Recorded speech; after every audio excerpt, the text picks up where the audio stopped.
আসসালামু আলাইকুম। অজু, আপনার অজু যদি ঠিকমতো যদি না হয় তাহলে নামাজ হবে না। কারণ অজু অবশ্যই সহিভাবে হতে হবে। তো অজু অনেকে করে যে ঠিকমতো হয় না। আপনাকে অবশ্যই পুরা প্রথমে এই দুই হাতের ইয়া পর্যন্ত কোনো পর্যন্ত ধুইতে হবে, এটা পর্যন্ত।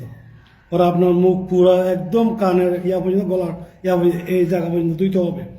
নাকের ভিতরে যেগুলো হাড্ডি আছে, হাড্ডি দোনো নাকে হাড্ডির ভিতরে পানি যাইতে হবে। আর আর আঙ্গুলের এই যে ফাঁক, আঙ্গুলের ফাঁকে ফাঁকে আপনার পানি যাইতে হবে, নাহলে অজু অজু হবে না।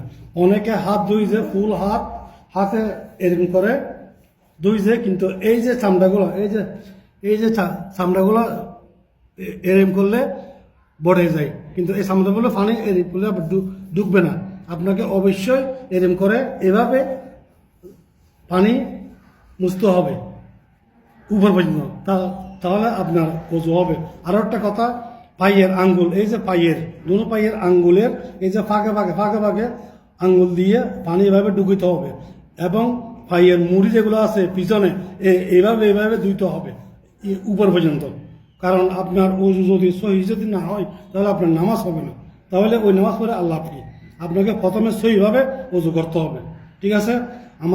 আমার কথা যদি আপনার যদি মানে বিশ্বাস না হয়, তাহলে আপনি যে কোনো একটা মকসিদুল মুমিন, যে কোনো একটা আলেম থেকে আপনি জিজ্ঞেস করবেন। ওকে, ভালো থাকবেন, সবাই নামাজ পড়বেন, ইবাদত করবেন, আমার জন্য দোয়া করবেন, আমি আপনার জন্য দোয়া করতেছি। ওকে, আসসালামু আলাইকুম।